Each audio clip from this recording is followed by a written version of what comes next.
नमस्कार. फिटनेस आपण सगळेच हा शब्द किती सहजपणे वापरतो हो ना. पण जरा विचार करा, याचा अर्थ खरंच फक्त सिक्स पॅक ॲप्स किंवा एकदम आकर्षक दिसणारी शरीरयष्टी एवढाच आहे का? किंवा याच्याही पलीकडे जाऊन त्याचा काहीतरी अधिक खोल, अधिक मूलभूत अर्थ आहे? तर आज आपण नेमकं हेच समजून घेणार आहोत की फिटनेसची खरी व्याख्या आहे तरी काय. एकदा स्वतःलाच विचारून बघा, आपल्याला दम न लागता जिने चढता येतात? घरातल्या लहान मुलाला सहज उचलून घेता येतं? किंवा दिवसभर आपण एकदम उत्साही आणि ॲक्टिव्ह राहू शकतो का? खरा फिटनेस आहे ना, तो याच साध्या सोप्या प्रश्नांच्या उत्तरांमध्ये लपलेला आहे. म्हणजे मुद्दा अगदी स्पष्ट आहे. फिटनेस म्हणजे फक्त चांगलं दिसणं नाहीये, तर फिटनेस म्हणजे आपलं शरीर इतकं मजबूत आणि निरोगी असणं की रोजची सगळी कामं आपण जास्त न थकता सहजपणे करू शकू. चला मग आता या फिटनेसच्या संकल्पनेला थोडं आणखी सोपं करूया. आपण याला 4 महत्त्वाच्या भागांमध्ये किंवा म्हणूया की 4 स्तंभांमध्ये विभागून पाहूया. तर हे आहेत ते 4 स्तंभ. पहिला ताकद, दुसरा सहनशक्ती, तिसरा आहे लवचिकता आणि चौथा जो खूप महत्त्वाचा आहे तो म्हणजे आपलं मानसिक आरोग्य. हे चारही घटक जेव्हा एकत्र येतात ना, तेव्हाच एक संपूर्ण फिटनेस प्रोफाईल तयार होतं. आता प्रत्येक स्तंभाचा अर्थ थोडा विस्तारात समजून घेऊया. बघा, शारीरिक फिटनेस म्हणजे काय, तर मजबूत स्नायू आणि एक निरोगी शरीर. कार्डिओव्हॅस्क्युलर फिटनेस याचा संबंध थेट आपल्या हृदयाशी आणि फुफ्फुसांशी आहे, ते किती निरोगी आणि मजबूत आहेत याच्याशी. लवचिकता म्हणजे आपलं शरीर कुठेही ताठरल्यासारखं न होता किती सहजतेने हालचाल करू शकतं. आणि शेवटी मानसिक फिटनेस म्हणजे तणावावर नियंत्रण मिळवणं आणि एक पॉझिटिव्ह मानसिकता ठेवणं. आणि एक गोष्ट लक्षात ठेवणं खूप महत्त्वाचं आहे, या 4 पैकी एक जरी स्तंभ कमकुवत असेल तर आपला फिटनेस खरं तर अपूर्ण आहे.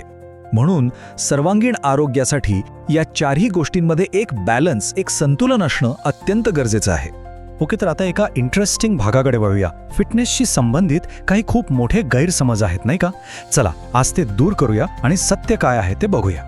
सगळ्यात पहिला आणि सगळ्यात मोठा गैरसमज तो म्हणजे फिट राहायचंय मग जिममध्येच जायला पाहिजे असं अनेकांना वाटतं. त्यानंतर दुसरा एक खूप कॉमन गैरसमज आहे की फिटनेस म्हणजे बॉडी बिल्डिंग. लोक अनेकदा या 2 वेगवेगळ्या गोष्टींना एकच समजतात. आणि हो, तिसरा गैरसमज म्हणजे सप्लिमेंट्स. असं वाटतं की फिट राहण्यासाठी सप्लिमेंट्स घेतलेच पाहिजेत. बाजारात तर याबद्दल इतकी चुकीची माहिती आहे की विचारायलाच नको. तर हे तिन्ही जिम, बॉडी बिल्डिंग, सप्लिमेंट्स ह्या फिट राहण्याबद्दलच्या अगदी सामान्य पण खरं सांगायचं तर पूर्णपणे चुकीच्या समजुती आहेत. फिट राहण्याचा खरा मार्ग यापेक्षा खूप वेगळा आणि हो सोपा सुद्धा आहे. आणि याबद्दल एक खूप छान वाक्य आहे जे सगळं काही सांगून जातं. ते म्हणजे जिम शिवाय, सप्लिमेंट्स शिवाय फिट राहता येतं, पण शिस्तीशिवाय फिट राहता येत नाही. म्हणजे खरी आणि सगळ्यात महत्त्वाची गोष्ट काय आहे, तर ती आहे शिस्त. बरं, मग फिटनेस म्हणजे काय नाही हे तर आता आपल्या लक्षात आलंय. मग प्रश्न उरतो की फिट जीवनाचा मार्ग नक्की आहे तरी कसा? तर चला आता बघूया की कशा काही सोप्या सवयी लावून आपण मोठे परिणाम मिळवू शकतो. यासाठी फक्त 5 सोप्या सवयी लावायच्या आहेत. नंबर 1, रोज किमान 30 मिनिटं कोणताही व्यायाम करा जो शरीराला ऊर्जा देईल.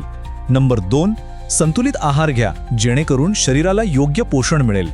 तिसरं, पुरेशी झोप घ्या कारण शरीराला आराम आणि रिकव्हरीसाठी ती खूप आवश्यक असते. चौथं, दिवसभर पुरेसं पाणी पित राहा. आणि 5वं, तणावाचं योग्य व्यवस्थापन करायला शिका कारण आपलं मानसिक आरोग्यही तितकंच महत्त्वाचं आहे.